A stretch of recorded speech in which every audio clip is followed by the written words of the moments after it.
شدید ہنگامی حالت پیدا ہو گئی تھی۔ سگنل سروس کی پوری ٹیم کو حرکت میں لے آیا گیا تھا۔ ادھر عمران نے بلیک زیرو کو ایک اہم کام پر مامور کر دیا تھا۔ بلیک زیرو کا سر سلطان سے لمحے بہ لمحے میں رابطہ ہوتا تھا اور سر سلطان ہوم منسٹر کی مدد سے وزارت داخلہ اور وزارت دفاع سے تعلق رکھے ہوئے تھے۔ عمران کو اطمینان دلایا گیا تھا کہ وہ جس انداز میں کام چاہتا ہے اسی انداز میں کیا جائے گا۔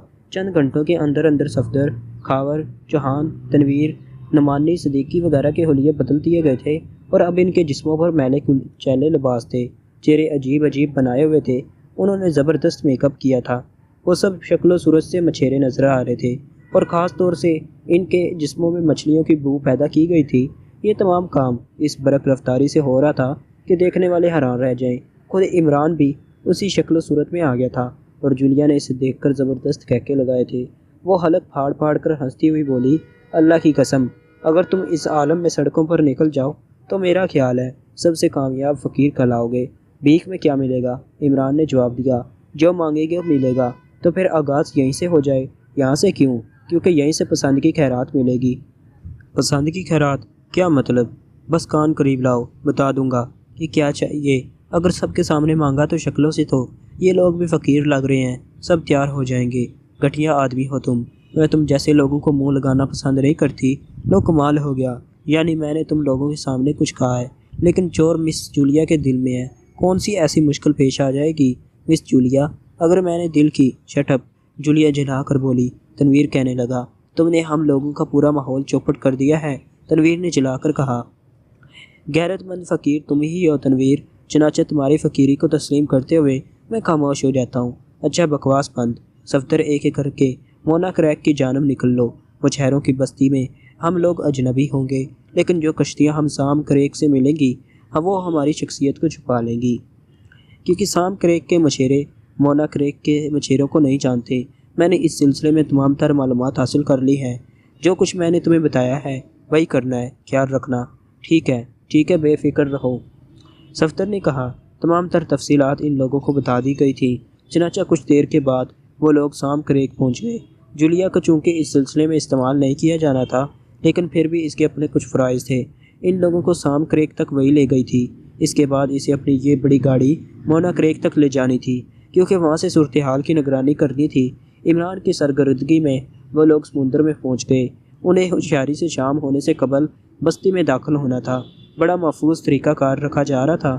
جب تمام لوگ مچھیروں کی آبادی میں داخل ہو گئے تو عمران نے سردار سے ملاقات کی۔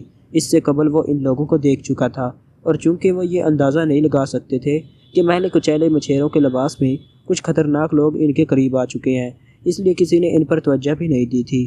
پھر عمران نے سردار کو جا لیا۔ میرا نام عبد الکریم ہے سردار، آپ سے کچھ کام ہے مجھے۔ ہاں بولو، ایک بڑا بابو آپ سے ملنا چاہتا ہے۔ کیوں؟ بابو تو بابو ہی ہوتے ہیں، کوئی بڑا ضروری کام ہے، بھاری انعام ملے گا۔ انعام؟ سردار مسکرا پڑا، بھاری انعام؟ چلو بھائی، قسمت کی دیوی مہربان ہو رہی ہے تو ہم اسے کیوں ٹھکرائیں۔ عمران اسے جولیا کی گاڑی تک لایا تھا۔ جولیا کے فرشتوں کو بھی کچھ علم نہیں تھا، یہ آ گئے ہیں، عمران نے کہا، اور جولیا عجیب سی نظروں سے عمران کو دیکھنے لگی۔ مل لو ان سے، میں نے انہیں بتا دیا ہے، عمران بولا اور گاڑی کا عقبی دروازہ کھول دیا۔ آؤ سردار۔ سردار جھجکتا ہوا اندر داخل ہوا لیکن سر پر پڑنے والی زوردار ضرب اتنی زوردار تھی کہ وہ کھوپڑی میں اتر آنے والے ستارے بھی نہیں گن سکا اور وہیں ڈھیر ہو گیا۔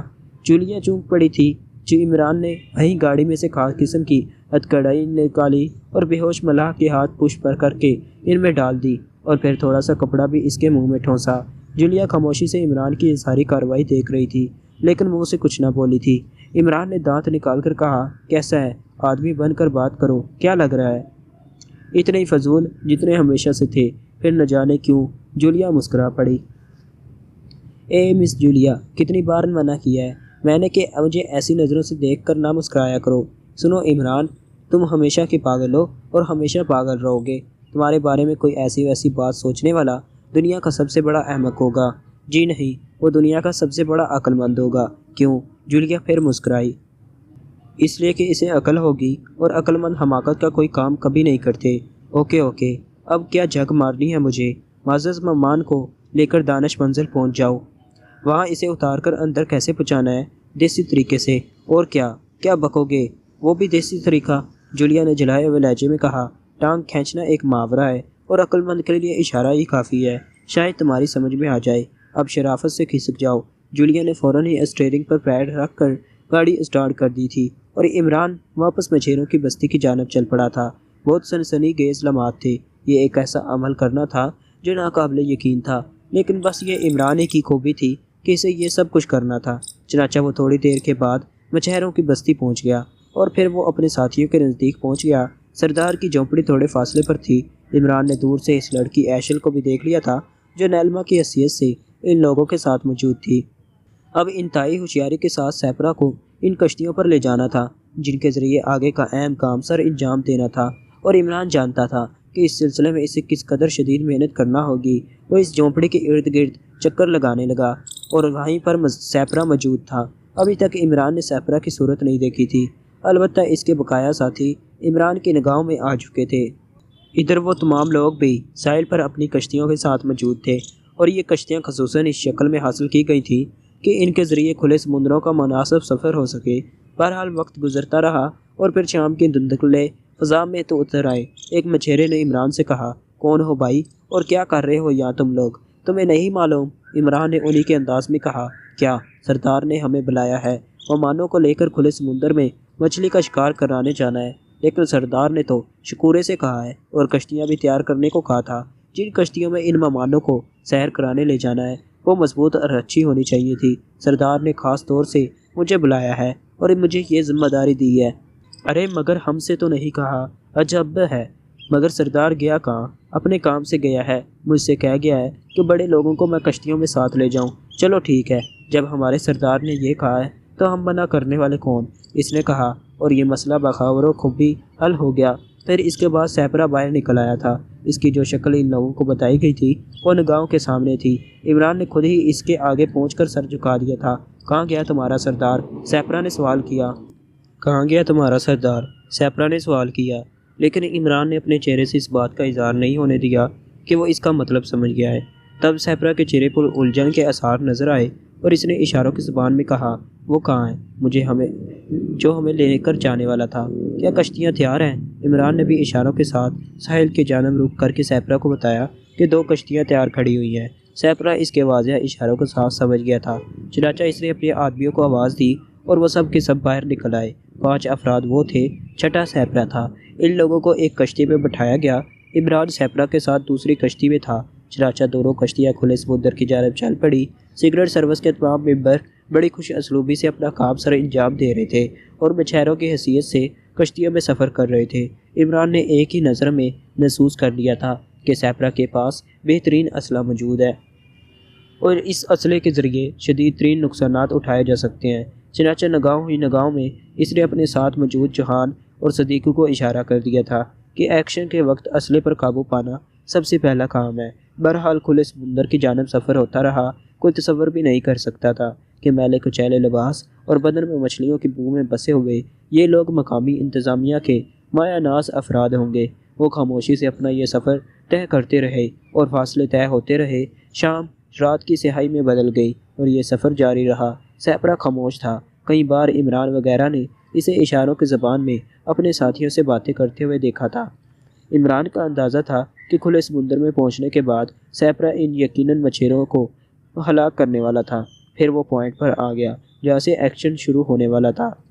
وزارت داخلہ اور وزارت دفاع نے مل کر سارے انتظامات مکمل کر لیے تھے۔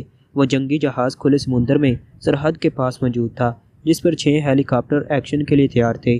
وقت کا تعین ہو چکا تھا، کشتیوں کی رفتار بھی وہی تھی، چنانچہ بحری جہاز پر سے ہیلی کاپٹر ایک ایک کر کے پرواز کرنے لگے۔ پورا اینگل لے لیا گیا تھا اور یہ کشتیاں ان کی نگاہوں میں تھی۔ ہیلی کاپٹروں کی رفتار طوفانی تھی اور چند ہی لمحات کے بعد وہ کشتیوں کے اوپر پہنچ گئے اور نیچے جھکنے لگے۔ سیپرا ایک دم چونک کر کھڑا ہو گیا تھا۔ اس نے آہستہ سے کہا، یہ کیا؟ لگتا ہے کسی کو ہمارے فرار کی خبر مل گئی۔ کیا کریں مسٹر سیپرا؟ فائرنگ، سیپرا نے کہا، اور اس کے دونوں ساتھی سب مشین گنیں لے کر اپنی جگہ سے کھڑے ہو گئے، لیکن دفتر کے قریب بیٹھے ہوئے ملاؤں نے ان پر حملہ کر دیا۔ پہلے ہی حملے میں سیپرا کے دونوں آدمیوں کی مشین گنیں ان کے ہاتھوں سے نکال کر پانی میں جا پڑی۔ سیپرا گھبرا کر کھڑا ہو گیا۔ اس نے اپنی سب مشین گن اٹھائی، لیکن اچانک ہی عمران کی لات اس کے ہاتھ پر پڑی اور مشین گن فضا میں اچھل گئی، لیکن عمران اسے لمکنے میں ناکام رہا تھا۔ اور وہ پانی میں گر پڑی تھی۔ سیبرا نے ایک لمحہ انتظار نہیں کیا، دوسرے لمحے اس نے اپنے پیروں کو بل دے کر ایک زوردار فلائنگ کک عمران کے سینے پر لگانے کی کوشش کی، لیکن کمر کے بل گر پڑا۔ عمران پیچھے ہو گیا تھا، البتہ سیبرا کی پھرتی قابل دید تھی۔ اس نے الٹی چھلانگ لگا کر اپنے آپ کو سنبھالا اور اس بار لٹو کی طرح اپنے ایک پاؤں پر گھوم کر دوسرا پاؤں عمران کے جبڑے پر مارنے کی کوشش کی۔ یہ دوسری بات ہے کہ اس بار بھی وہ عمران کے جبڑے کو چھونے میں کامیاب نہیں ہو سکا، البتہ اس کا پاؤں عمران کی گرفت میں آ گیا اور عمران نے اسے زور سے گھما کر ایک بار پھر کشتی پر پھینک دیا۔ یہ کیفیت اس کشتی کی تھی۔ دوسری کشتیوں پر بھی سیکرٹ سروس کے ممبران فوراً ہی ایکشن میں آ گئے تھے اور وہاں بھی انہیں کامیابی حاصل ہوئی تھی، البتہ وہاں وہ لوگ ایک دوسرے میں گھس گئے تھے اور چھوٹی سی کشتی ڈول رہی تھی۔ قریب تھا کہ وہ الٹ کر اوندھی ہو جائے، لیکن اس سے اسے روکا نہیں جا سکتا تھا۔ البتہ عمران سیپرا کی ناقابل یقین پھرتی پر انگشت بدناں تھا۔ سیپرا بہترین جمناسٹک کا مظاہرہ کر رہا تھا۔ اس نے عمران پر بہت سے داؤ آزمائے، لیکن بہرحال عمران اس کے سامنے تھا۔ اگر سیپرا عمران کے جسم کو چھو جاتا تو عمران کو فوری طور پر X2 کے عہدے سے استعفیٰ دے کر صحیح معنوں میں ٹھیکیداری شروع کر دینی چاہیے تھی۔ یہ اسی کا معقولہ تھا۔ سیپرا اسے نہ چھو سکا اور یہ اسے اندازہ ہو گیا کہ مد مقابلہ بھی کوئی معمولی چیز نہیں ہے۔ پھر اس نے تیسرا قدم اٹھایا اور یہ قدم دنیا کا سب سے حیرت انگیز قدم تھا۔ عمران نے اسے پانی پر دوڑتے ہوئے دیکھا تھا۔ یہ ناقابل یقین بات تھی۔ سیپرا کشتی سے کودا تھا اور پانی پر اتنی رفتاری سے دوڑتا ہوا چلا گیا تھا جیسے وہ پختہ سڑک پر دوڑ رہا ہو۔ عمران ایک لمحے کے لیے پونچا سا اسے دیکھتا رہا۔ کوئی 100 گز دور جانے کے بعد سیپرا اسی طرح پانی میں بیٹھتا چلا گیا۔ اسی لمحے عمران نے بھی چھلانگ لگا دی تھی۔ اوپر سے اب 6 ہیلی کاپٹروں نے دونوں کشتیوں کو گھیر لیا تھا اور بہت ہی کڑی نگرانی کی جا رہی تھی۔ اوپر سے میگا فون پر چیخ کر کہا بھی کیا تھا کہ جدوجہد بند کر دی جائے ورنہ سب کو گولیوں سے چھلنی کر دیا جائے گا۔ حالانکہ یہ صرف ایک دھمکی تھی، ظاہر ہے اس پر عمل نہیں کیا جا سکتا تھا کیونکہ سیکرٹ سروس کے ممبر بھی کشتیوں پر موجود تھے، لیکن اس کا نتیجہ ذرا بہتر نکلا۔ سیپرا کے آدمیوں نے خوفزدہ انداز میں ہاتھ اٹھا دیے تھے۔ اب اصل میں ان کا سربراہ ہی ان کے ساتھ موجود نہیں تھا تو وہ کیا مدافعت کرتے۔ ادھر عمران نے پانی میں تیزی سے تیرنا شروع کر دیا تھا۔ تھوڑی دیر کے بعد وہ اس جگہ پہنچ گیا تھا جہاں اس کے خیال میں سیپرا پانی کی تہہ میں بیٹھتا چلا گیا تھا، لیکن عمران کے پاس غوطہ خوری کا مناسب لباس موجود نہیں تھا اور بعد میں اسے احساس ہوا تھا کہ اس سے یہ ایک غلطی ہوئی ہے، لیکن کرتا بھی کیا؟ بلا غریب مچھیرے کے گروپ میں غوطہ خوری کے لباس کا ساتھ لینا یا اسے پہننا کیا معنی رکھتا ہے؟ یہاں تو صورتحال بھی بالکل مختلف تھی، لیکن اب اسے افسوس ہو رہا تھا۔ کوئی نہ کوئی ترکیب ہونی چاہیے تھی۔ بحری جہاز سے بھی اب اس سلسلے میں کوئی مدد نہیں لے سکتا تھا، پھر بھی جس قدر وہ آس پاس اسے تلاش کر سکتا تھا کیا۔ یہ احساس بھی تھا کہ سیپرا خود بھی اس پر حملہ آور ہو سکتا ہے، لیکن عمران یہ چاہتا تھا کہ سیپرا اس کے مقابل تو آئے۔ البتہ اس کی یہ خواہش پوری نہیں ہوئی اور کافی دیر تک پانی میں رہنے کے بعد اس نے سر ابھارا تو ہیلی کاپٹروں سے رسیاں نیچے لٹکی ہوئی تھی اور کشتی والوں کو ان کے ذریعے اوپر آنے کے لیے کہا جا رہا تھا۔ کئی ہیلی کاپٹروں سے گولیاں بھی چلا کر دکھائی گئی تھیں اور کہا گیا تھا کہ ان لوگوں کو بھون کر رکھ دیا جائے گا، اس لیے مدافعت کیے بغیر اپنے آپ کو بحری پولیس کے حوالے کر دیں، اور ان لوگوں نے ان احکامات پر عمل کیا تھا۔ یہ بہتر ہی ہوا اور نہ شاید صورتحال بالکل مختلف ہو جاتی۔ کھیل ختم ہو گیا تھا۔ سیپرا کے 5 ساتھی گرفتار ہو گئے تھے، چنانچہ ہیلی کاپٹر انہیں لے کر چل پڑے، جبکہ عمران اور دوسرے لوگوں کو دوسرے ہیلی کاپٹروں میں اٹھا لیا گیا تھا۔ یہ لوگ چونکہ مچھیروں کے میکم میں تھے، اس لیے انہیں اپنی شکل ان لوگوں کے سامنے آ جانے کی کوئی پرواہ نہیں تھی۔ البتہ ان سے کوئی تعارف بھی نہیں کیا گیا، بلکہ بڑے احترام سے انہیں ہیلی کاپٹر میں بٹھا کر لے جایا جانے لگا۔ کشتیاں وہیں چھوڑ دی گئی تھیں اور بحریہ کے جوانوں کو شاید اس سلسلے میں ہدایت دے دی گئی تھی کہ کشتیوں کو وہاں سے ہٹا لیا جائے۔ اس کے علاوہ پروگرام کے مطابق ابتدائی طور پر انہیں ایک ایسے ایریا میں لے جایا جانا تھا جہاں ہیلی پیڈ بنے ہوئے تھے۔ وہاں گاڑیاں بھی موجود تھیں اور انہی گاڑیوں کے ذریعے انہیں وہاں سے آگے جانا تھا۔ سارا پروگرام سر سلطان کی زیر نگرانی ہو رہا تھا اور سر سلطان جو کچھ کر رہے تھے وہ عمران کی فرمائش تھی۔ ہیلی کاپٹروں کے جوان جانتے تھے کہ اس وقت وہ ملک کے بہت بڑے لوگوں کے ساتھ ہیں، اس لیے وہ بھی بے حد مہذب تھے۔ بہلا کر انہیں ہیلی پیڈ پر اتار دیا گیا۔ پھر وہاں سے سیکرٹ سروس کے نمائندوں نے سارا نظام سنبھال لیا۔ گرفتار شدہ لوگوں کو گاڑیوں میں بٹھا کر دانش منزل لے جایا گیا تھا۔ ان میں نیلما بھی تھی جو خوفزدہ نظر آ رہی تھی۔ دانش منزل کا ساؤنڈ پروف کمرہ ہی ان کی پناہ گاہ ہو سکتی تھی۔ یہاں وہ X2 کے نئے حکم کے منتظر تھے اور تھوڑی دیر کے بعد ٹرانسمیٹر پر اشارہ موصول ہوا۔ صفدر نے جلدی سے ٹرانسمیٹر آن کر دیا تھا۔ ہیلو، دوسری طرف سے X2 کی آواز سنائی دی۔ یس سر۔ کون صفدر؟ جی صفدر بول رہا ہوں۔ ہوں، کیا پوزیشن ہے صفدر؟ سر سیپرا کے 5 ساتھی گرفتار کر لیے گئے ہیں۔ سیپرا نکل گیا؟ کیسے؟ X2 کی آواز میں غصے کی جھلک تھی۔ سر عمران صاحب موجود ہیں، آپ ان سے معلوم کر لیجئے۔ وہ ناقابل یقین انداز میں بھاگا ہے، وہ ناقابل یقین شخصیت ہی تھی، تم لوگ اسے ہلاک بھی نہیں کر سکتے تھے۔ سر بس، حالانکہ عمران نے اس کا پیچھا بھی کیا تھا۔ فضول بکواس، اس کا نکل جانا اچھا نہیں ہوا۔ میں تم لوگوں پر جتنا اعتماد کرتا ہوں، کبھی کبھی تم لوگ بالکل اس کے خلاف ثابت ہوتے ہو۔ X2 ان پر برستا رہا اور وہ سب خاموشی سے اس کی بات سنتے رہے۔ پھر اس نے کہا، ان 5 کو مضبوطی سے باندھ کر ساؤنڈ پروف کمرے میں چھوڑ دو اور تم سب وہاں سے چلے آؤ۔ X2 کی طرف سے سلسلہ منقطع ہو گیا اور صفدر چھنپتے ہوئے انداز میں ان سب کو دیکھنے لگا۔ عمران بے اختیار ہنس پڑا تھا۔ صفدر کو بھی اس وقت غصہ آ گیا۔ اس میں ہنسنے کی کیا بات ہے؟ آپ بھی تو وہاں موجود تھے اور آپ نے اس کا پیچھا بھی کیا تھا۔ ابے بھائی صفدر، اس بات پر نہیں ہنس رہا، بس اس پر ہنس رہا ہوں کہ انچارج ہونا بھی کبھی کبھی کتنا غلط ثابت ہوتا ہے۔ تم نے فوراً انچارج کی حیثیت سے اس کی کال ریسیو کی تھی، جھاڑ تم پر ہی پڑی۔ صفدر بھی بے اختیار مسکرا پڑا تھا۔ بات ہی ایسی تھی۔ پھر وہ لوگ ساؤنڈ پروف کمرے میں آ گئے اور یہاں انتظامات کرنے کے بعد ان کے ہاتھ ان کی پشت پر کس دیے گئے۔ ایشل نے فوراً ہی کہا، ایکسکیوز می سر، میں کچھ کہنا چاہتی ہوں۔ آئیے، عمران نے کہا اور ایشل کو ساؤنڈ پروف کمرے سے باہر نکال لایا۔ تنویر آہستہ سے بولا تھا، اور تم کہتے ہو کہ یہ بڑا پارسا آدمی ہے، کیا مطلب؟ لے گیا نا اسے؟ تنویر خاص انداز میں بولا۔ سب ہی تنویر کے اس انداز پر ہنس پڑے تھے اور تنویر برے برے منہ بنانے لگا تھا، لیکن باہر نکل کر سب ہی حیران رہ گئے کیونکہ عمران دانش منزل ہی سے نکل گیا تھا اور وہاں موجود ایک گاڑی غائب تھی۔ عمران ایشل کو لے کر باہر نکلا اور پھر ایک گاڑی میں اسے بٹھا کر چل پڑا۔ ایشل اس کے قریب موجود تھی۔ دانش منزل سے نکل کر عمران نے پروفیسر حجازی کی رہائش گاہ کی جانب ہی رخ کیا تھا۔ چند لمحات کے بعد لڑکی نے کہا، سر میں آپ کو کچھ بتانا چاہتی ہوں، اطمینان سے بتا دیجیے مس ایشل، عمران نے کہا اور لڑکی بری طرح اچھل پڑی۔ پھر اس نے پھٹی پھٹی آنکھوں سے عمران کو دیکھ کر کہا، کیا نام لیا آپ نے میرا، مس ایشل؟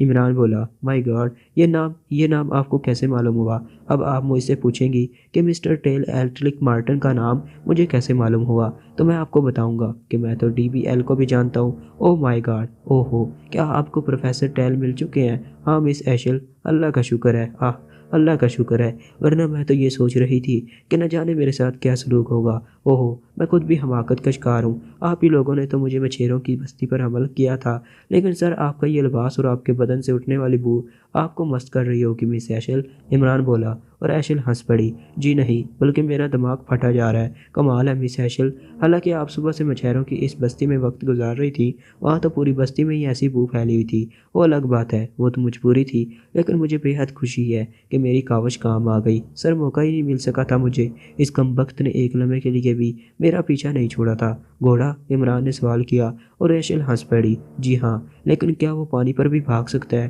عمران نے پوچھا اور ایشل آنکھیں بند کر کے گردن جھٹکنے لگی۔ سر وہ ایسی انوکھی صلاحیتوں کا مالک ہے کہ آپ سنیں گے تو دنگ رہ جائیں گے۔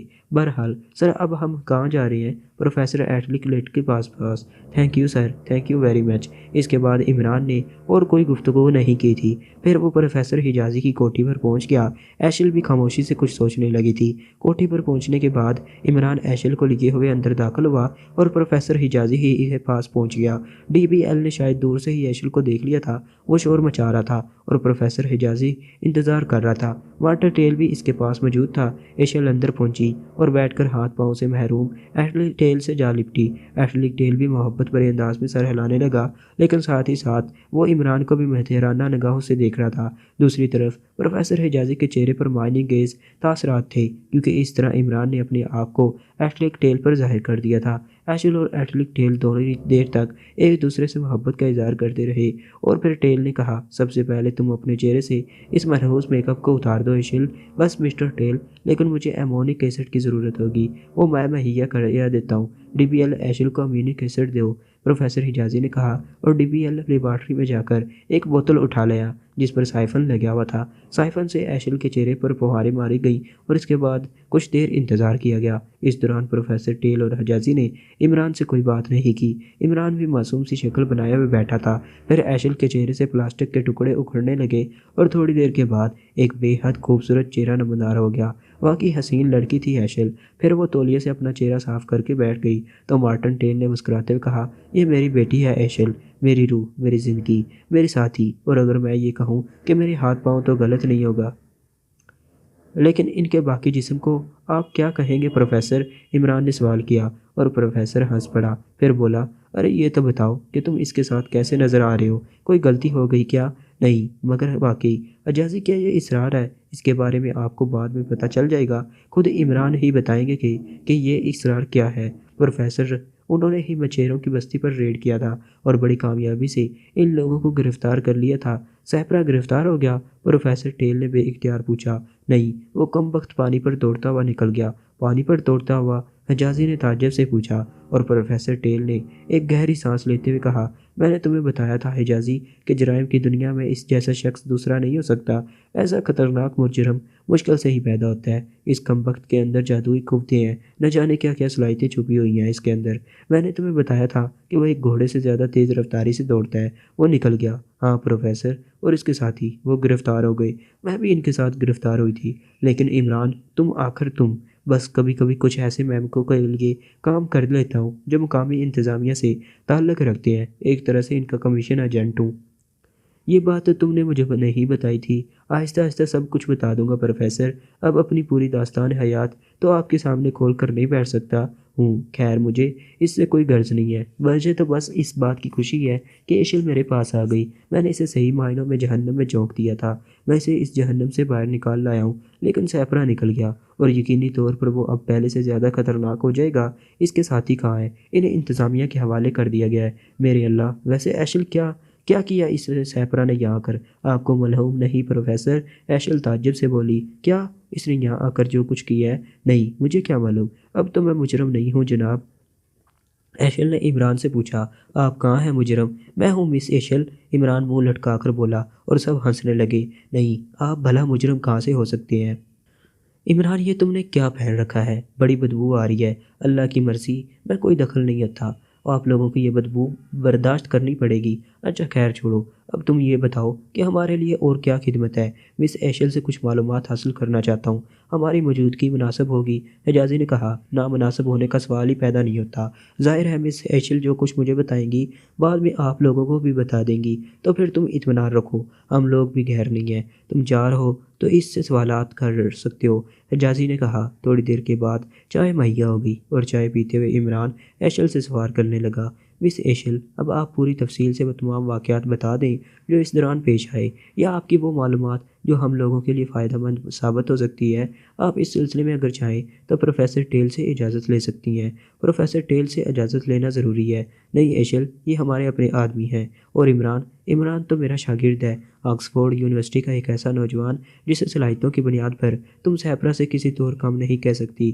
مجھے تو یہ تعجب ہے کہ اس نے اپنی فطرت کے خلاف کام کیوں کیا۔ کیا مطلب؟ میرا یہ خیال تھا کہ اپنے وطن واپس جانے کے بعد یہ پاکشیا کی انتظامیہ کے لیے کوئی انتہائی اہم عہدہ دار ثابت ہوگا، لیکن موڈی آدمی ہے، ہو سکتا ہے اس نے یہ سب کچھ پسند نہ کیا ہو۔ بہرحال انوکھی شخصیت کا مالک ہے، اور میں ہمیشہ اس پر حیران رہا تھا۔ خیر چلو چھوڑو، اس سے مکمل تعاون کرو۔ آپ کیا پوچھنا چاہتے ہیں عمران؟ پہلا سوال یہ ہے مس ایشل کہ سیپرا کے ساتھ نیلما کی حیثیت سے رہ کر آپ نے کریبیا کے معاملات کے بارے میں معلومات حاصل کی ہوں گی۔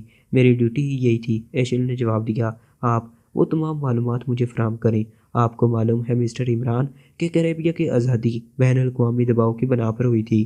جی ہاں، میں جانتا ہوں، بڑے ملک نے اسے آزادی تو دے دی تھی، لیکن ایک دن بھی وہ اس کی آزادی سے خوش نہیں رہا، بلکہ اس نے فوراً ہی کریبیا کے خلاف سازشیں شروع کر دیں، اور اس قسم کے حالات پیدا کرنے کی کوشش کی کہ رائے عامہ خود کریبیا کے خلاف ہو جائے۔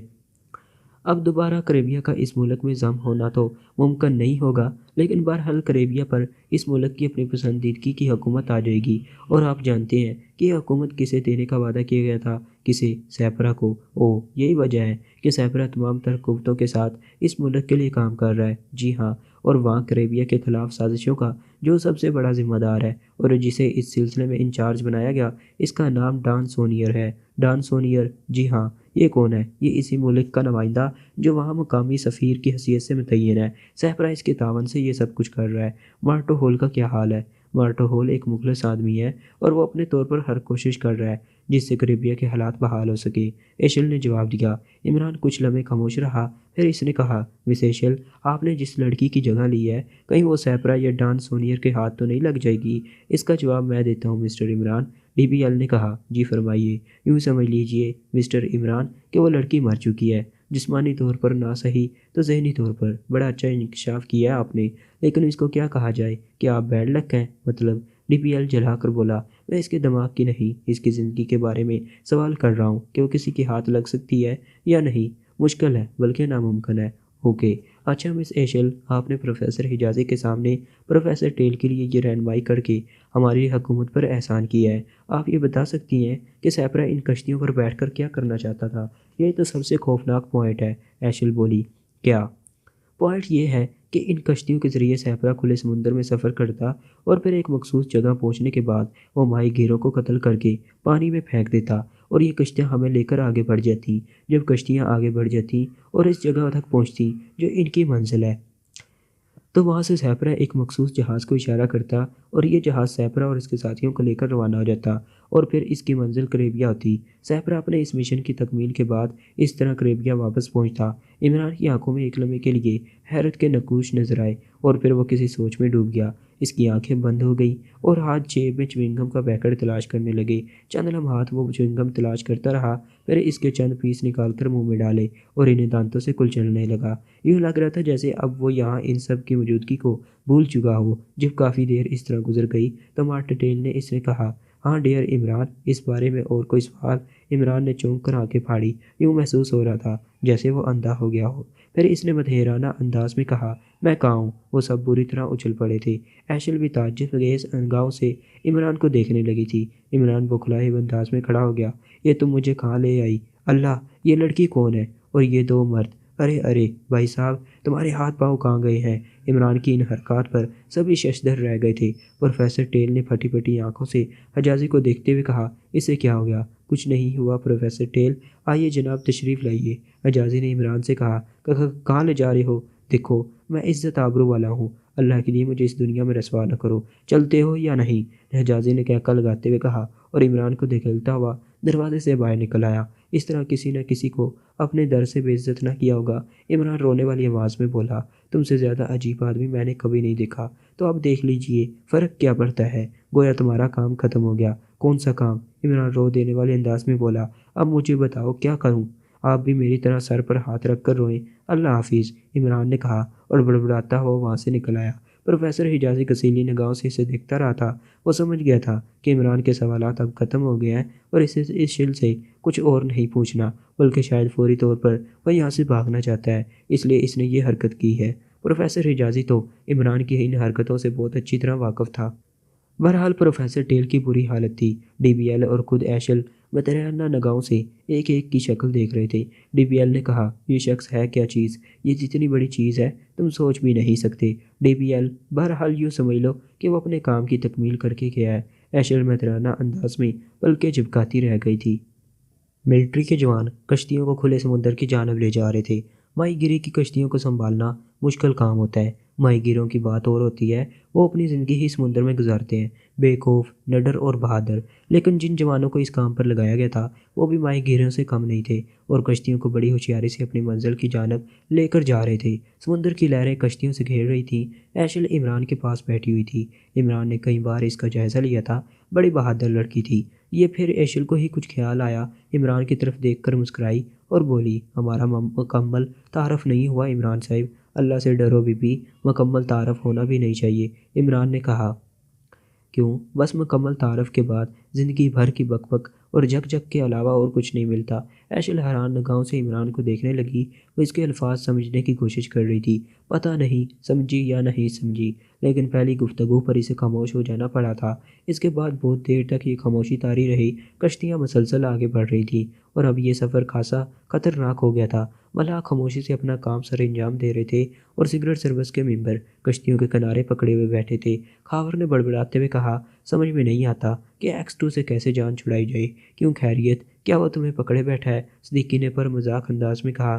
جان کا عذاب ہو گیا ہے، ہر کام ایسا انوکھا کہ بس مصیبت ہی بن جائے۔ اب دیکھو نا، اس جدید دور میں ہم مچھلیاں پکڑنے والی کشتیوں سے یہ سفر کر رہے ہیں۔ ان الفاظ پر خاموشی کے سوا اور کیا کیا جا سکتا ہے؟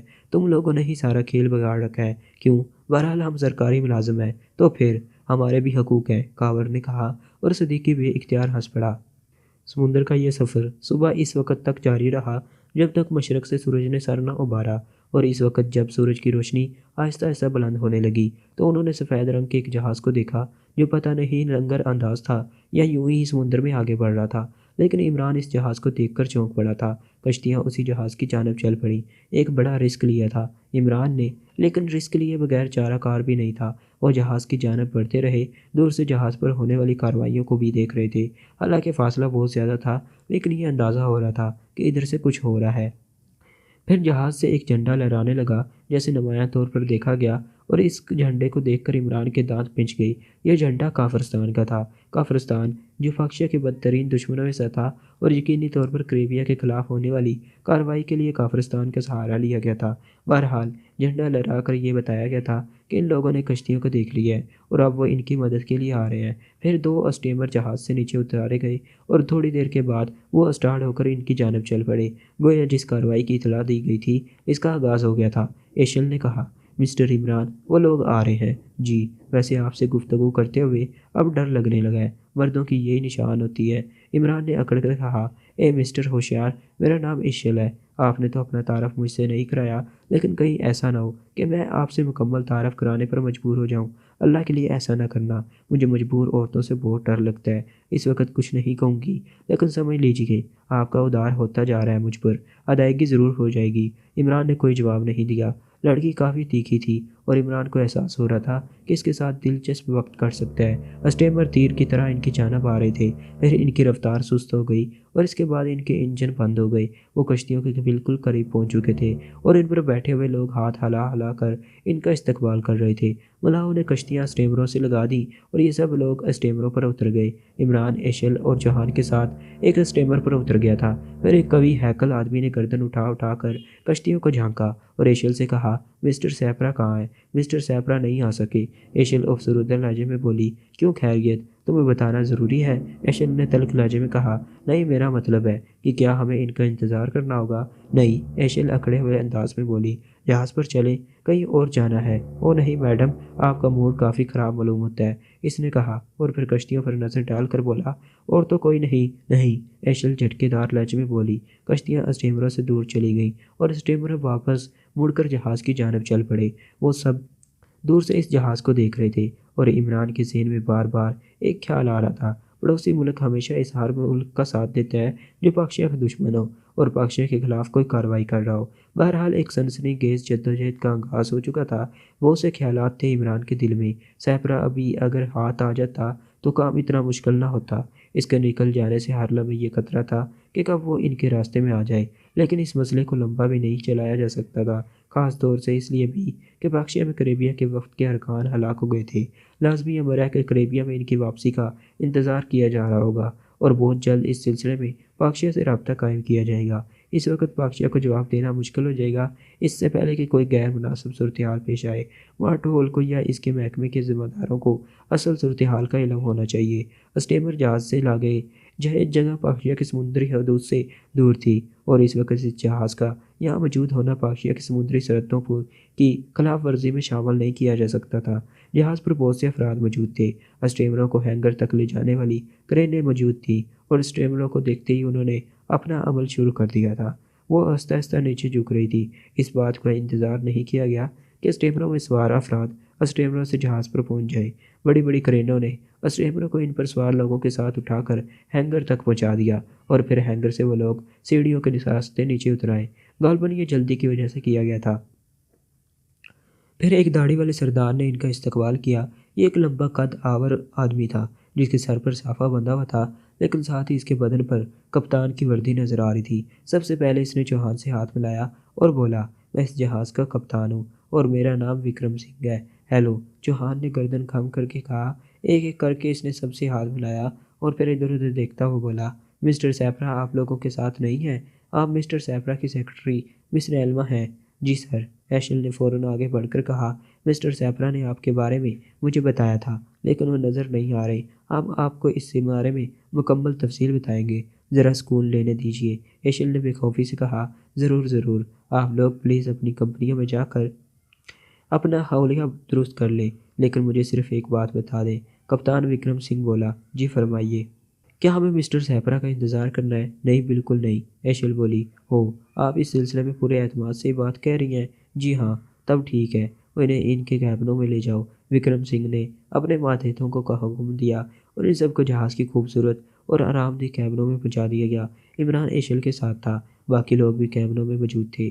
ایشل نے عمران سے کہا، مسٹر عمران، اب کیا کیا جائے؟ میرے خیال میں ہم ان سے چائے طلب کرتے ہیں، لیکن انہیں اس سے پہلے کیا یہ بہتر نہیں ہوگا کہ ہم ہاتھ دھو لیں؟ سمندر کے پانی نے بدن کو چپکا دیا ہے۔ جہاز سے سمندر کا نظارہ کس قدر حسین ہوتا ہے، آپ کا اندازہ ہے مس ایشل؟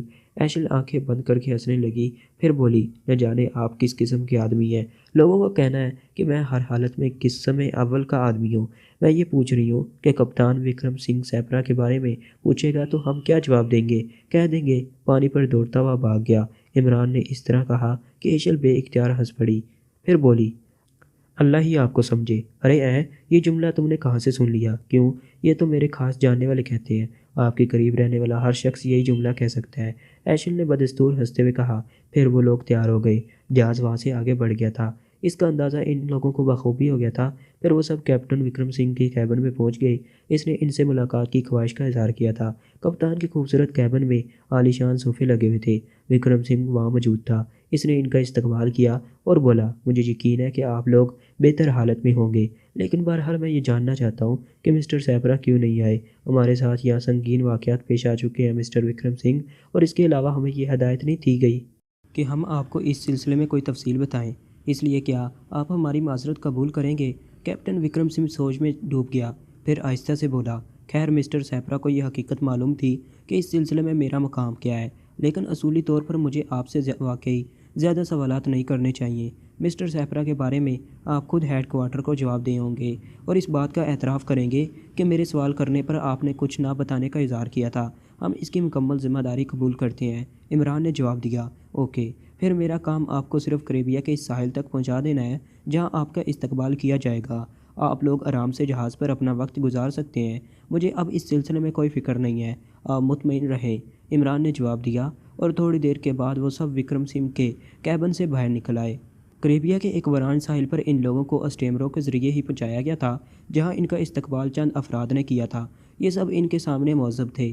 عمران ایشل وغیرہ کے ساتھ ان گاڑیوں کی جانب بڑھ گیا جو وہاں موجود تھیں۔ یہ اندازہ اسے آسانی سے ہو گیا تھا کہ یہ ایک ایسا ساحل ہے جسے باقاعدہ نہیں کہا جا سکتا، گویا خفیہ طور پر وہ یہاں آئے تھے۔ گاڑی ڈرائیو کرنے والے نے ان سے کوئی سوال نہیں کیا اور یہ لوگ بھی خاموش بیٹھے رہے۔ پھر انہیں ایک ایسے علاقے میں لے جایا گیا جہاں دور دور عمارتیں بنی ہوئی تھیں۔ رات کا وقت تھا، اس لیے ان عمارتوں کی روشنیاں بے حد مدھم تھیں۔ ایک عمارت کی کمپاؤنڈ میں وہ گاڑی رک گئی، دوسری دو گاڑیاں ان کی حفاظت کے لیے ان کے پیچھے پیچھے آئی تھیں۔ ڈرائیور نے نیچے اتر کر ان لوگوں کے لیے دروازہ کھول دیا اور یہ سب نیچے اتر آئے۔ پھر عمران کے اشارے پر سب عمارت کے اندرونی حصے کی طرف چل پڑے تھے۔ عمارت میں صرف دو ملازم تھے جو کافی عمر رسیدہ نظر آ رہے تھے، لیکن وہ بھی کچھ خوفزدہ سے تھے اور انہوں نے ان لوگوں سے کوئی بات نہیں کی تھی۔ وہ اندر داخل ہو گئے۔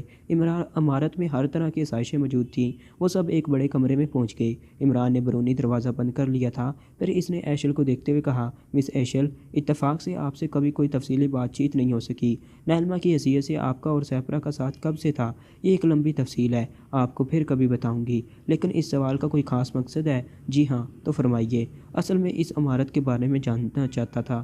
نہیں، میں نے یہ عمارت پہلی بار دیکھی ہے، ایشل نے کہا، بس یہی معلوم کرنا تھا۔ ویسے آپ شادی شدہ ہیں؟ جی۔ ایشل اس انوکھے سوال پر چونک پڑی، لیکن عمران دوسری جانب متوجہ ہو گیا تھا۔ پھر اس نے صفدر سے کہا، صفدر، اگر میرا اندازہ غلط نہیں ہے تو یہ سیپرا کی وہ رہائش گاہ ہے جو کریبیا میں اسے دی گئی ہوگی۔ میری رائے ہے کہ صرف دو افراد باہر کی نگرانی کریں اور باقی اس عمارت کے چپے چپے کو چھان ماریں، ہو سکتا ہے ہمیں یہاں سے کوئی کام کی چیز مل جائے۔ عمران کے اس مشورے پر ایشل بھی چونک پڑی تھی۔ پھر اس نے تعریفی انداز میں کہا، میرے خیال میں یہ ایک اچھا قدم ہے، اور اس کے بعد تنویر اور خاور کو نگرانی کی ذمہ داری سونپ دی گئی اور باقی افراد عمارت کے گوشے گوشے کی تلاشی لینے لگے۔ حالانکہ سمندری جہاز کے طویل سفر سے خاصی تھکن ہو گئی تھی، لیکن اس موقع سے فائدہ نہ اٹھانا حماقت تھی۔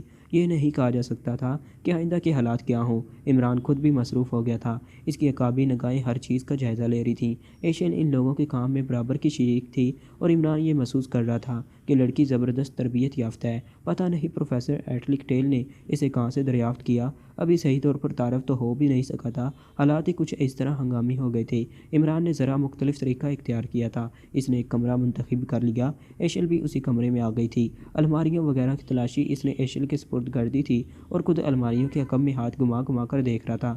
الیکٹرک کے سوئچ اور دوسری تمام چیزیں۔ ایشل سمجھ نہیں پائی کہ وہ کیا دیکھ رہا ہے۔ بہرحال یہاں موجود میز کی درازوں یا الماریوں کے خانوں سے کچھ حاصل ہونے کی توقع تھی، مگر وہاں بھی کچھ نہیں تھا۔ چنانچہ وہاں سے نکل کر وہ ایک دوسرے کمرے میں آ گئے۔ یہاں بھی عمران مسحری کے نیچے دیواروں پر ہاتھ روم میں اپنے طور پر مصروف رہا اور ایشل مسکراتی نگاہوں سے اسے دیکھتی رہی۔ تلاشی کا یہ طریقہ اس کے لیے بالکل نیا تھا، لیکن اس وقت وہ چونک پڑی جب اچانک ہی وہ الماری جس کے سامنے وہ کھڑی تھی اپنی جگہ سے کھسکنے لگی۔ ایشل سمجھی کہ زلزلہ آ گیا ہے۔ وہ بوکھلا کر پیچھے ہٹ گئی تھی، لیکن اس نے الماری کو مکمل طور پر اپنی جگہ سے ہٹتے ہوئے دیکھا اور اس کی نگاہیں عمران کی جانب اٹھ گئی جو ایک دیوار پر لگے ہوئے فریم پر زور آزمائی کر رہا تھا۔ فریم اپنی جگہ سے ہٹا تو الماری بھی اپنی جگہ سے ہٹ گئی اور اس کے حکم میں ایک دروازہ نمودار ہو گیا۔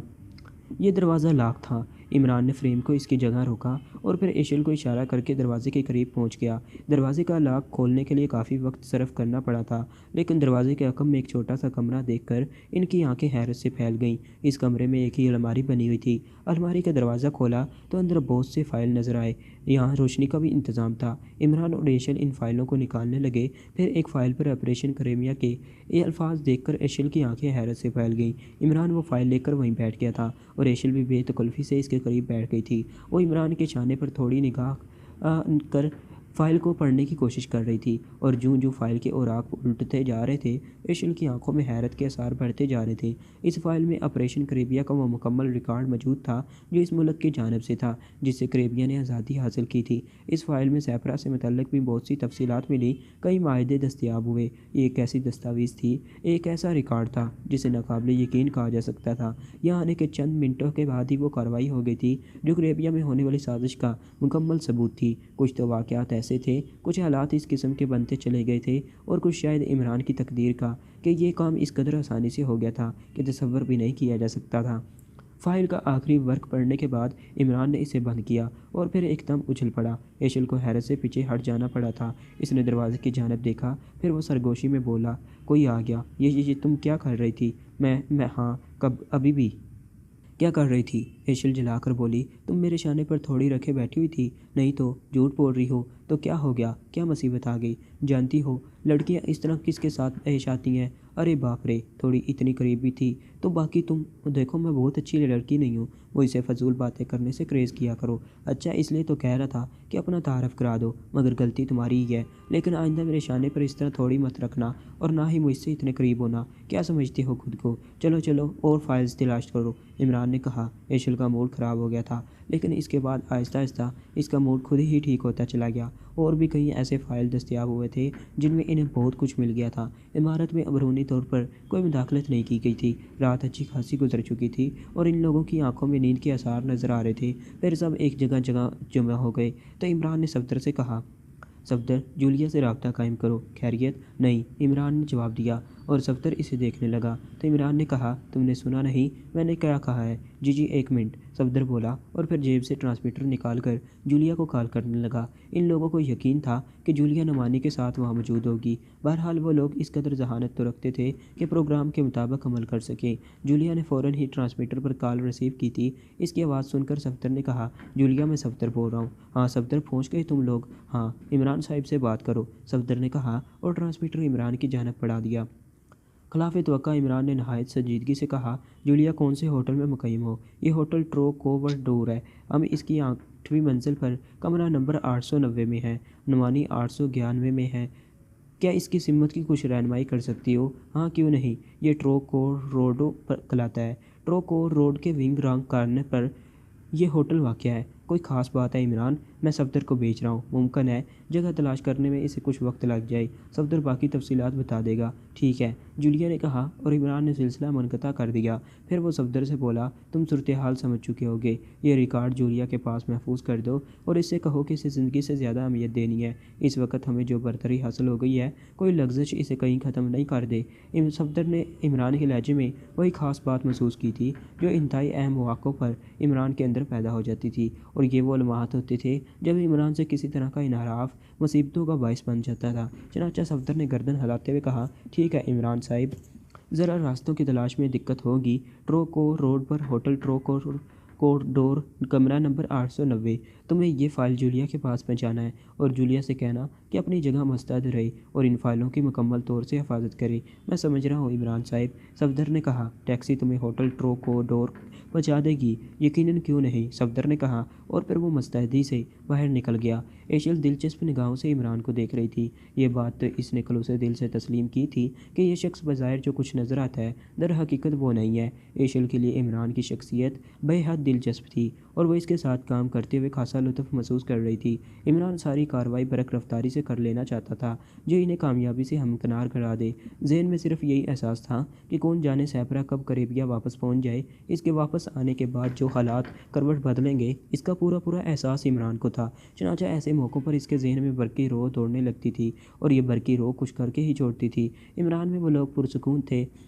تنویر اور خاور کی جگہ اب صدیقی اور جوہان کو دے دی گئی تھی اور ان دونوں سے کچھ وقت آرام کرنے کے لیے کہا گیا تھا۔ ایشل بھی خاموش تھی۔ اس وقت وہ ایک کمرے میں صوفوں پر بیٹھے ہوئے تھے۔ ایشل نے کلائی میں بندھی ہوئی گھڑی میں وقت دیکھتے ہوئے کہا، کیا یہ رات ایسے ہی گزر جائے گی؟ بڑی تھکن محسوس ہو رہی ہے۔ پروفیسر ٹیل کا کہنا تھا کہ وہ ایک انسان کو نہیں بلکہ رپورٹ کو میرے ساتھ بھیج رہے ہیں۔ مس ایشل، کیا آپ یہ ظاہر کرنا چاہتی ہیں کہ پروفیسر نے مجھ سے جھوٹ بولا تھا؟ بالکل نہیں، تم کوئی بھی ذمہ داری میرے سپرد کر دو، مجھے پیچھے نہیں پاؤ گے۔ کام کے وقت یقینی طور پر یہی سب سے بہتر ہوتا ہے کہ اپنے آپ کو انسان سمجھنا چھوڑ دیا جائے۔ وہ تو میں چھوڑ دوں گی، لیکن بس تم مجھے یہ بتا دو کہ تم انسان ہو یا رپورٹ۔ عمران نے کوئی جواب نہیں دیا۔ اس نے جیب سے چوئنگم کا پیکٹ نکالا اور اس میں سے چند پیس خود اپنے منہ میں ڈالے۔ باقی پیکٹ ایشل کی جانب بڑھا دیا، جسے ایشل نے فوراً ہی قبول کر لیا تھا۔ پھر تقریباً آدھے گھنٹے تک مکمل خاموشی طاری رہی۔ ایشل نے صوفے کی پشت سے ٹیک لگا کر آنکھیں بند کر لی تھیں اور عمران تو یوں لگتا تھا جیسے سو ہی گیا ہو۔ اب چوئنگم چبانے کے لیے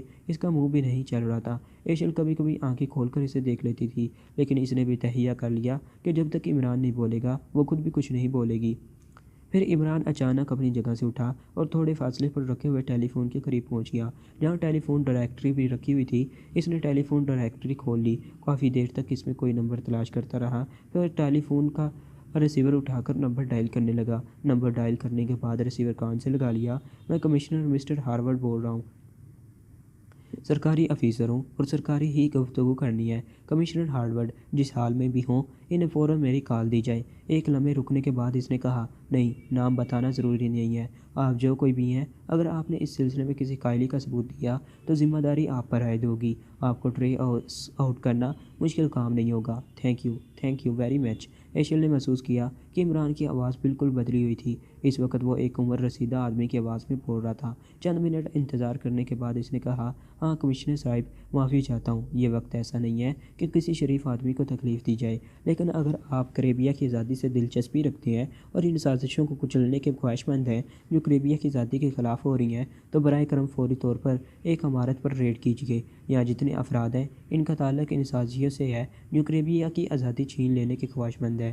دیر کے ذمہ دار آپ خود ہوں گے۔ میں آپ کو دوسرے مرحلے پر ان کے خلاف ثبوت مہیا کروں گا۔ آپ جس طرح بھی پسند کریں عمل کیجیے گا۔ نہیں کمشنر صاحب، میں آپ سے دوبارہ بھی رابطہ کروں گا۔ اس وقت میرا نام نہ پوچھیے۔ اللہ حافظ۔ اس کے ساتھ ہی عمران نے اس عمارت کا محل وقوع بھی بتا دیا جس میں وہ موجود تھے۔ ایشل دھنگ رہ گئی تھی۔ اس نے سہمی ہوئی آواز میں کہا، تو کیا ہم لوگوں کو گرفتار کر لیا جائے گا؟ عمران مسکراتی ہوئی نگاہوں سے اسے دیکھنے لگا، لیکن اس نے منہ سے کچھ نہیں کہا۔ ایشل سوچ رہی تھی، پھر اس کے چہرے پر عجیب سی کیفیت نظر آنے لگی۔ اچانک ہی اسے احساس ہوا کہ عمران کا یہ قدم کس قدر دانش مندی پر مبنی ہے۔ ادھر عمران بار بار کلائی پر بندھی گھڑی میں وقت دیکھ رہا تھا۔ پھر عمارت کے دروازے پر آہٹیں محسوس ہوئیں، بیل بجی اور عمران خود باہر نکل گیا۔ صفدر واپس آ گیا تھا۔ عمران نے سوالیہ نگاہوں سے اسے دیکھا تو صفدر نے کہا، ہاں، فوری واپسی ضروری تھی، اس سے زیادہ میں نے جولیا کو اس بارے میں کچھ نہیں بتایا۔ تمہاری ذہانت پر مجھے اعتماد ہے صفدر، عمران نے جواب دیا۔ کسی کو کچھ نہیں بتایا گیا تھا, لیکن رات کے تقریباً 4 بجے اچانک ہی بڑی بڑی گاڑیوں کی کڑکڑاہٹ سنائی دی اور اس کے بعد بے شمار فوجی جوان اسٹین گنیں تانے ہوئے عمارت میں گھس آئے. انہوں نے یہاں موجود لوگوں کو للکارا اور پھر انہیں گرفتار کر لیا. کمشنر نے غالباً اس سلسلے میں پولیس کو استعمال کرنے کے بجائے فوجی حکام کو اطلاع دی تھی, کیونکہ معاملہ ہی ایسا تھا. بہرحال ان سب کو ایک گاڑی میں بٹھا کر کسی نامعلوم منزل کی جانب لے جایا گیا. ڈان سونیئر کریبیا کے دارالحکومت میں اپنے ملک کا سفیر تھا. کریبیا کو اسی کے ملک نے آزادی دی تھی اور آزادی دینے کے بعد اپنا سفارت خانہ یہاں قائم کیا تھا. بظاہر وہ ملک کریبیا کے ہمدردوں میں نظر آتا تھا, لیکن یہ حقیقت تھی کہ اقوام متحدہ کے شدید دباؤ پر ایک طویل جدوجہد کے بعد کریبیا کو آزادی حاصل ہوئی تھی. لیکن سب ہی جانتے تھے کہ اس بڑے ملک سے آزادی حاصل کرنے کے بعد کریبیا کیا پالیسی اختیار کرے گا. چنانچہ آزادی کے اعلان کے دوسرے دن سے کریبیا کے خلاف سازشوں کا آغاز ہو گیا تھا. مارٹو ہول کریبیا کا قومی لیڈر تھا اور اس نے ساری زندگی کریبیا کی آزادی کی جدوجہد میں گزاری تھی. تب کہیں جا کر اسے آزادی کی شکل دیکھنا نصیب ہوا تھا. ڈان سونیئر ان تمام رازوں کا امین تھا جو اس کے وطن نے اس کے سپرد کیے تھے. سیپرا سے اسے بڑی امیدیں وابستہ تھیں اور سیپرا کو ایک ایسی پیشکش کی گئی تھی جس کے بدلے سیپرا تو سیپرا شاید چھوٹے موٹے ممالک بھی کریبیا کے خلاف سازش پر آمادہ ہو سکتے تھے. اور ان دنوں اس سازش کی تکمیل کی جا رہی تھی اور اس کا انچارج ڈان سونیئر کو بنایا گیا تھا. سفارتی معاملات نمٹانے کے بعد اس کی ڈیوٹی کا دوسرا مرحلہ کریبیا کے خلاف سازشوں کے سلسلے میں شروع ہو جاتا تھا. اس وقت بھی وہ تمام امور سے فراغت حاصل کرنے کے بعد اپنی خوابگاہ میں داخل ہوا تھا. لیکن خوابگاہ کے اندر قدم رکھتے ہی اس کی چھٹی حص نے اسے بتایا کہ کوئی یہاں موجود ہے. اس نے بے اختیار لائٹ آن کر دی. اس کے بیڈ روم میں ایک شخصیت موجود تھی اور اسے دیکھ کر ڈان سونیئر کی آنکھیں حیرت سے پھیل گئیں. یہ سیپرا تھا, گھوڑے کی شکل والا انسان جسے لاکھوں میں پہچانا جا سکتا تھا. ڈان سونیئر اس کی جانب لپکا اور جھک کر اس کا ہاتھ پکڑتے ہوئے بولا, اوہ سیپرا مائی ڈیئر, تم آ گئے. تمہیں معلوم ہے میرا مطلب ہے جو کچھ ہو چکا ہے تمہارے علم میں ہے. سیپرا نے کرخت نگاہیں اٹھا کر اس کی جانب دیکھا اور بولا, تشریف رکھیے مسٹر سونیئر. آپ کیا کہہ رہے ہیں؟ یہ میرے علم میں نہیں ہے. تمہیں معلوم ہے کہ تمہارے ساتھی گرفتار ہو چکے ہیں. ان میں تمہاری اسسٹنٹ نیلما بھی شامل ہے. میں نے پوری طور پر معلومات حاصل کر لی ہیں. وہ لوگ فوجی حکام کی تحویل میں ہیں. اوہ مائی گاڈ, آپ کیا کہہ رہے ہیں؟ سیپرا نے متحرانہ انداز میں کہا اور ڈان سونیئر کا چہرہ حیرت کی تصویر بن گیا. گویا تمہیں اس بارے میں کچھ معلوم نہیں ہے. نہیں مسٹر سونیئر, میرا خیال ہے تم سے کچھ معلومات حاصل کرنے سے پہلے میں تمہیں اپنے مشن کے بارے میں بتا دوں.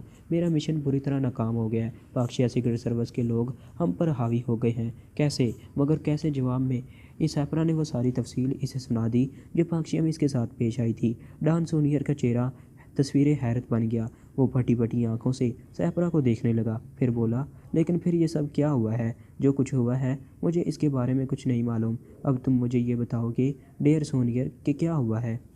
تمہارے تمام ساتھی یہاں گرفتار ہو گئے ہیں اور وہ فوجی حکام کی تحویل میں ہیں. یہاں؟ سیپرا حیرت سے اچھل پڑا. وہ یہاں کہاں سے آ گئے؟ وہ باقاعدہ یہاں آئے تھے. ہم نے انہیں ریسیو کر کے آپ کی رہائش گاہ پہنچایا تھا. ناممکن. سیپرا کی سرسراتی آواز ابھری.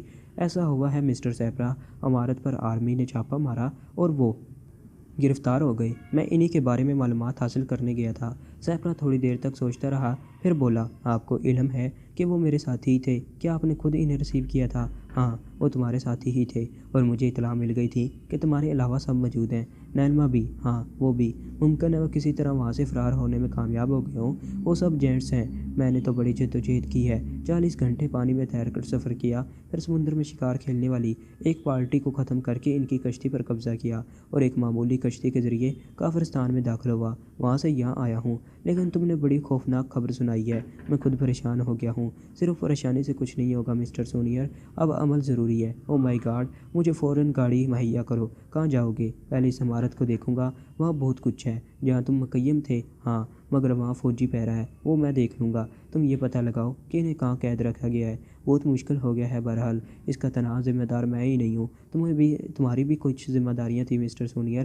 ہمیں ایک دوسرے پر الزامات لگانے کے بجائے کام کرنا چاہیے مسٹر سیپرا, تاکہ اس بھیانک صورتحال سے نجات حاصل ہو, ڈان سونیئر نے کہا اور سیپرا اپنی جگہ سے اٹھ گیا. ڈان سونیئر اس کے ساتھ باہر آیا تھا. پھر اس نے ایک کار کی چابی سیپرا کو دی اور سیپرا کار اسٹارٹ کر کے چل پڑا. انہیں کیمپ نمبر 13 میں لے جایا گیا تھا. فوجی ہم ان کے ساتھ بڑی سختی سے پیش آ رہے تھے اور سیکرٹ سروس کے ممبروں کے چہرے بگڑے ہوئے تھے۔ یہ سب عمران کا کیا دھرا تھا۔ اس طرح اپنے آپ کو گرفتار کرانا کسی کی سمجھ میں نہیں آیا تھا۔ ایک فوجی بیرک میں انہیں قید کر دیا گیا اور فوجی حکام کاموں میں مصروف ہو گئے۔ عمران بہت مطمئن نظر آ رہا تھا۔ تنویر نے جلائے ہوئے لہجے میں کہا، ہماری کمانڈ ایک پاگل کے ہاتھ میں دے دی گئی ہے۔ میں کہتا ہوں ہم تو اسی ملک کے لیے کام کر رہے ہیں، پھر اس طرح ہمیں گرفتار کرانے کی ضرورت کیوں پیش آئی؟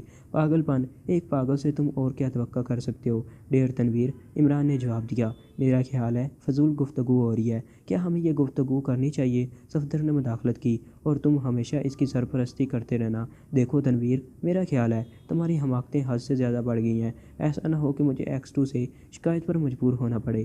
بچ کر تو نکل جاؤ یہاں سے، پھر شکایت بھی کر دینا۔ ساری رات تباہ ہو گئی تھی، وہ تھکن سے چور چور تھے۔ وہیں بیرک میں 2-3 گھنٹے آرام کیا گیا۔ 10:30 بجے کے قریب ان سب کو ہتھکڑیوں اور بیڑوں میں جکڑ کر ایک اور جگہ لے جایا گیا جہاں فوجی حکام کا ایک بورڈ بیٹھا ہوا تھا۔ یہاں انہیں ایک قطار میں بٹھا دیا گیا۔ فوجی افسران انہیں سخت نظروں سے دیکھ رہے تھے۔ پھر ان میں سے ایک نے کہا، تم لوگوں کو اپنے بارے میں تفصیلات بتانا ہوں گی۔ اماں چھوڑو، نہایت غلط لوگ ہیں تم۔ کیا تمہارے ہاں اتنی غربت ہے کہ چائے وغیرہ بھی نہیں پلوا سکتے؟ ناشتے سے پہلے ایک لفظ اگر تم ہمارے منہ سے نکلوا لو تو اپنے آپ کو اپنے عہدوں کے قابل سمجھنا، ورنہ استعفیٰ دے دینا، عمران نے جلائے ہوئے لہجے میں کہا۔ لیکن فوجی حکام نے برا نہیں مانا، بلکہ ان میں سے ایک نے، جو بہت بڑا عہدیدار تھا، کہا، انہیں چائے اور ناشتہ پیش کیا جائے۔ جیتے رہو۔ یہ ہوئی نا دوستوں والی بات۔ پھر اس وقت تک مکمل خاموشی رہی تھی جب تک بہترین ناشتہ ان لوگوں کو نہ کرا دیا گیا۔ فوجی حکام صبر و سکون کے ساتھ ان کے فارغ ہونے کا انتظار کر رہے تھے، اور در حقیقت ناشتے کے بعد سب ہی کی حالت بہتر ہوئی تھی۔ عمران نے کہا، بہت بہت شکریہ جنرل۔ اب میں تمہارے سوال کرنے سے پہلے تم سے ایک سوال کرنا چاہتا ہوں۔ ہاں کہو۔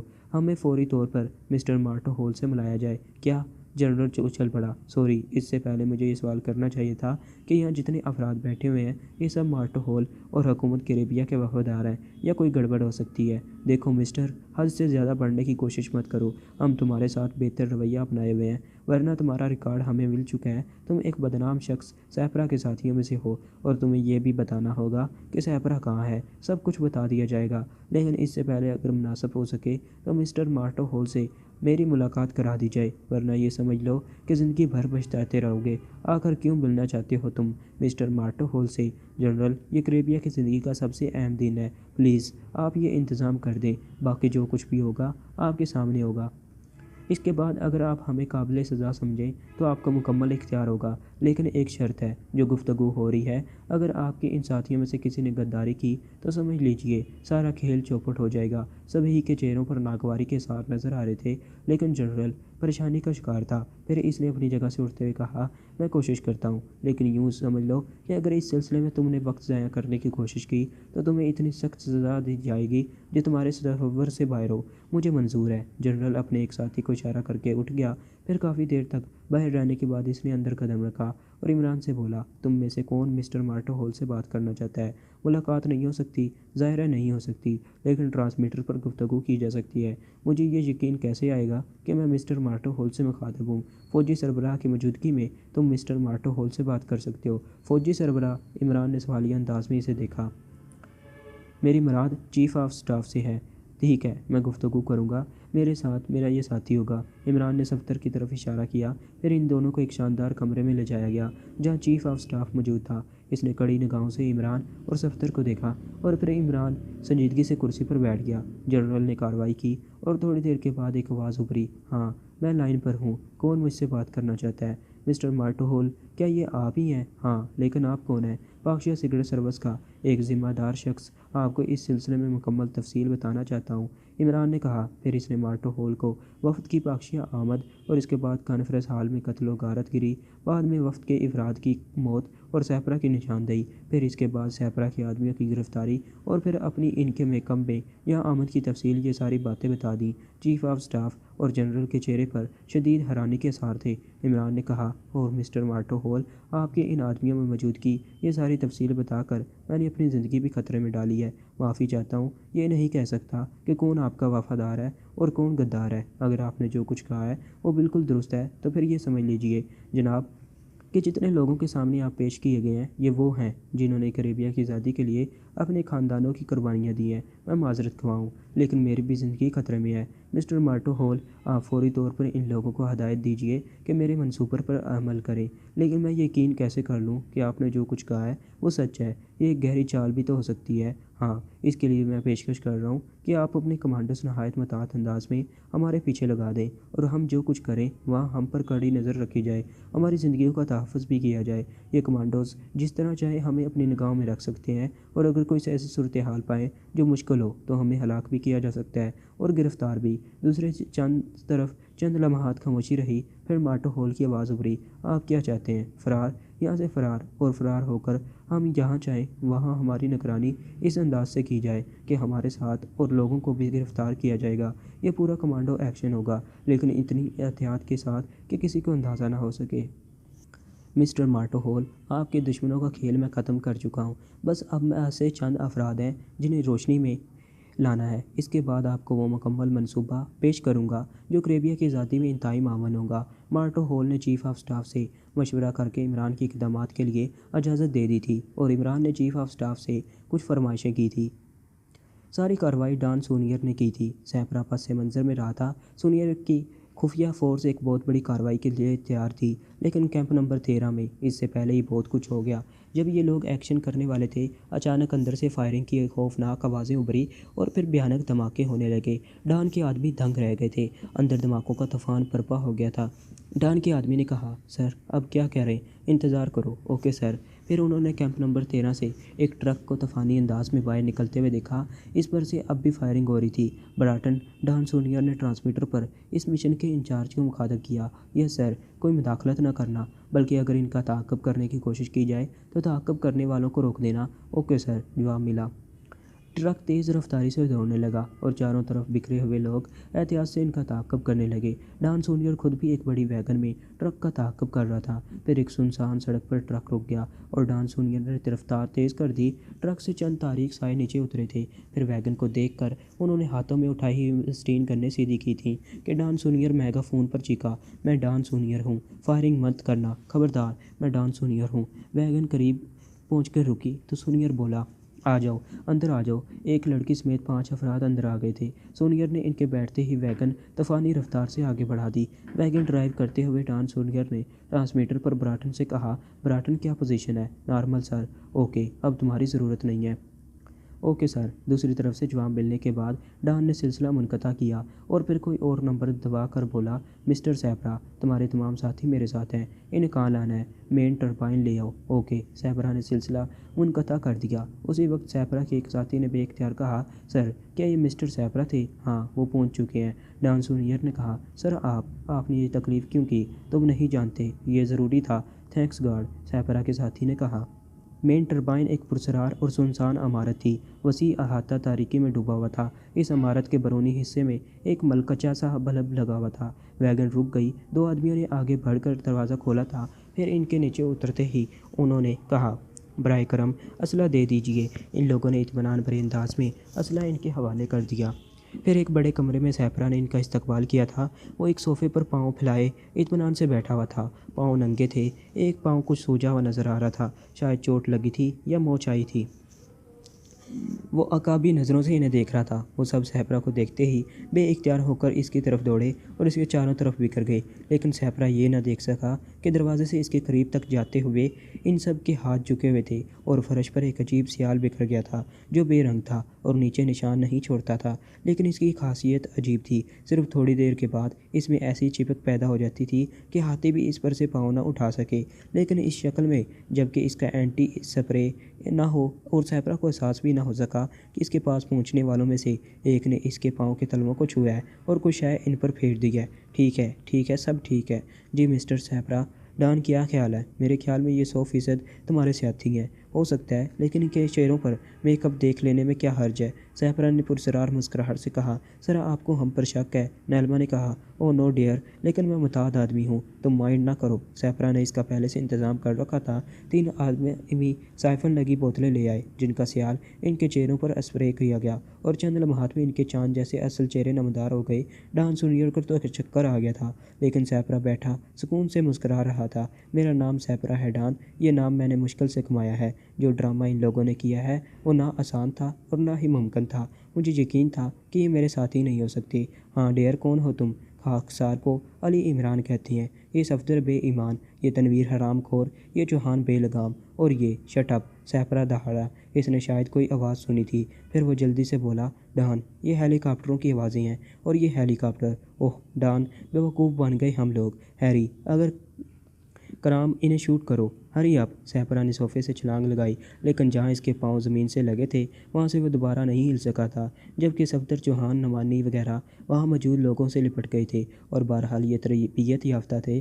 سیپرا پاؤں اٹھانے کی کوشش کر رہا تھا مگر اس میں کامیاب نہ ہو پا رہا تھا۔ پھر اس نے چلا کر پستول نکال لیا، لیکن عمران اس کے لیے تیار تھا۔ اس نے پلک جھپکے چھلانگ لگائی اور سیپرا کے ہاتھ پر ضرب لگاتا ہوا اس کے سر پر سے گزر گیا۔ سیپرا کے ہاتھ سے نکلنے والا پستول اب اس کے ہاتھ میں تھا اور ایشل آنکھیں پھاڑ پھاڑ کر اسے دیکھ رہی تھی۔ عمران نے دوسری طرف پہنچ کر کہا، مضبوط اور پائیدار جوڑ کے لیے چودھری فرزند علی کی کلفی، کلفی، کلفی۔ اے صفدر، کیا کہتے ہیں اسے جو الفت میں اس قدر مضبوطی سے پکڑ لیتی ہے کہ پھر چھوڑتی ہی نہیں؟ کلفی، زلفی، ایلفی؟ صفدر بے اختیار بول اٹھا، اللہ تمہیں خوش رکھے۔ ہاں ایلفی، ایلفی۔ اور اب پیارے گھوڑے، تمہاری بقایا عمر یہیں گزر جائے گی۔ لوگ انارکلی کی کہانی بھول جائیں گے، وہ تو دیوار میں چن دی گئی تھی۔ میرا گھوڑا ایلفی کے زور پر یہیں کھڑا رہے گا، پھر سوکھ جائے گا اور ہم یہاں ایک میوزیم بنا دیں گے۔ باہر فائرنگ کی کچھ آوازیں ابھری تھیں، لیکن نہ ہونے کے برابر۔ پھر بہت سے فوجی اندر گھس آئے۔ بہت بڑے کانفرنس ہال میں مارٹو ہال موجود تھا اور صفدر اسے بریف کر رہا تھا۔ اس فائل میں اس سازش کا تمام کچا چھٹا موجود تھا۔ آپ اسے اقوام متحدہ کے کنونشن میں پیش کر سکتے ہیں۔ اس طرح اس ملک کی نیت واضح ہو جائے گی، کیونکہ شدید مصائب سے گزرنے کے بعد بین الاقوامی دباؤ کے تحت قریبیا کو آزادی حاصل ہوئی ہے۔ اس لیے اس سازش پر اس ملک کو سرزنش کی جائے گی اور رائے عامہ کو ٹکرانے کے جرم میں ممکن ہے اسے UN سے خارج کر دیا جائے۔ یہ نہ بھی ہوا تو آپ کو تحفظ حاصل ہو جائے گا اور یہ ساری کارروائی اطمینان بخش ہے۔ ہم پاکشیا کا یہ احسان کبھی نہیں بھولیں گے۔ آپ کی واپسی کے لیے ایک طیارہ چارٹر کر دیا گیا ہے۔ سیپرا کے لیے آپ کی کیا رائے ہے؟ وہ پاکشیا کا مجرم ہے، اس نے ہمارے کئی آدمی ہلاک کیے ہیں، اس لیے اسے سزا ہم دیں گے۔ مجھے اعتراض نہیں ہے، مارٹو ہال نے جواب دیا۔ چارٹر طیارے میں سیکرٹ سروس کے تمام افراد موجود تھے۔ جولیا اور نعمانی بھی ساتھ تھے۔ عمران پورے موڈ میں تھا اور سب کہکے لگا رہے تھے، لیکن جولیا کا موڈ خراب تھا۔ اس کی وجہ شاید یہ تھی کہ ایشل عمران کے ساتھ بیٹھی ہوئی تھی اور عمران اس سے بڑی محبت سے پیش آ رہا تھا اور خوب چہک رہا تھا۔ آپ بہت خاموش ہیں مس جولیا، نعمانی نے کہا۔ مطلب؟ جولیا کرخت لہجے میں بولی۔ نہیں، میرا مطلب ہے، نعمانی بوکھلا کر بولا، مجھے یہ کالج کے آوارہ لڑکوں کا ماحول محسوس ہو رہا ہے، سب گھٹیا پن پر اترے ہوئے ہیں۔ جولیا بولی۔ نعمانی نے کوئی تبصرہ نہیں کیا تھا۔ ادھر ایشل عمران سے کہہ رہی تھی، تمہیں وہ محلول کہاں سے حاصل ہوا جس سے تم نے سیپرا کے پاؤں جکڑ دیے تھے؟ میں نے فوجی حکام سے فرمائش کی تھی، مگر انہیں سمجھانا بے حد مشکل ہوا تھا۔ ہمارے وہاں یہ محلول ٹوٹی پھوٹی چیزیں جوڑنے کے لیے استعمال ہوتا ہے۔ تمہیں سوجی خوب، ورنہ اگر وہ زور لگانے میں کامیاب ہو جاتا تو اسے پکڑنا ممکن نہ ہوتا۔ اب میں اس کے پاؤں صاف کر کے اسے ڈربی میں دوڑاؤں گا، عمران نے کہا اور ایشل ہنس پڑی۔ ویسے تم بھی اس سے کم پرتیلے نہیں ہو، تم نے اس کے ہاتھ سے پستول خوب نکالا تھا، ورنہ دو چار لڑک ہی جاتے۔ شکریہ، عمران نے کہا، میں نے تمہارے اندر لاتعداد خوبیاں محسوس کی ہیں۔ ایشل لگاوٹ سے بولی۔ شادی کرو گے مجھ سے؟ عمران نے کہا اور ایشل کا منہ حیرت سے کھل گیا۔ اسے اس سوال کی توقع نہیں تھی۔ کیا حرج ہے؟ ایشل نے آہستہ سے کہا، شرم نہیں آتی؟ میں شریف لڑکی سمجھتا تھا تمہیں، ایک تو غیر مردوں کے ساتھ بے تکلفی سے بیٹھ جاتی ہو، پھر گندی گندی باتیں کرتی ہو۔ تمہارے باپ بھائی نہیں ہیں گھر میں؟ عمران نے یہ الفاظ بڑے زور سے کہے تھے اور پھپھرے ہوئے انداز میں کھڑا ہو گیا تھا۔ ایشل پھترا گئی۔ عمران نے دوسروں کی طرف دیکھ کر کہا، انہیں دیکھو، یہ شادی کریں گے ہم سے۔ ارک بادیان سے منہ دھو کر آؤ بی بی۔ عمران وہاں سے اٹھ کر دور جا بیٹھا۔ ایشل کا چہرہ بری طرح بگڑ گیا تھا اور جولیا کے ہونٹوں پر انجانی سی مسکراہٹ پھیل گئی تھی۔